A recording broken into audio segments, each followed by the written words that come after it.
5 কোটি টাকা করে নিরাপত্তার বেষ্টনী করেন, বিরাট মঞ্চ করেন, আর 1 কোটি কম্বল দিতে পারেন না। কি রাজনীতি করেন? আগে কম্বল দেন, তারপর রাজনীতি করেন। ফাফাতুল্লাহ রাজনীতি আমরা, ডাল ভাতের রাজনীতি, পেটে ভাতের রাজনীতি এই দেশের জনগণ চায় না। মানুষ বাঁচতে চায়, অধিকার চায়, ভালো থাকবে।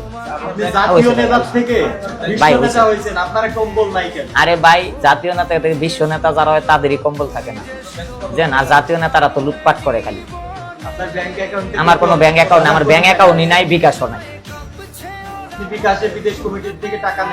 হ্যাঁ, এটা আমি আমার বিকাশে নেই না, ওই দোকানে 1000 করে দেয়, 13 জনে 13,000, তারা বিকাশের দোকান থেকে আমি নেই 13,000। আবার বইলেও দিই যে কার কাছ থেকে, নাম ঠিকানা সহ। একটা ফেসবুকের মধ্যে একটা 13 জনের অ্যাড করছি, তারা নাম ঠিকানা দেয়, তাদের নিজেরা ব্যক্তিগতভাবে 13,000।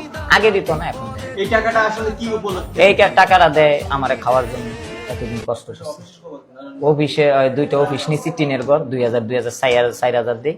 আর আমার খাওয়া এবং গাড়ি ভাড়া, মানে আমি রাজনীতি করতে ফেস ক্লাব এসে বক্তব্য দিতে গাড়ি ভাড়া থাকে না, এই জন্য দেয়। একটা পাঞ্জাবি টাঞ্জাবি কিনা দেয় ফ্যামিলি থেকে, গাড়ি ভাড়া থাকে না, ফ্যামিলি গাড়ি ভাড়া দিতেছে না, এই জন্য। না, সবাই গিফট করে না, আমি গিফট নেই না। একজন গিফট করছে, এটা আবার বড় ভাই দিকে নিছি। সবসময় আমি কি গিফট নিই? কারো গিফট না, না। ডাকি এখন ডাকি ভাই, ভালো থাকবেন। হ্যাঁ।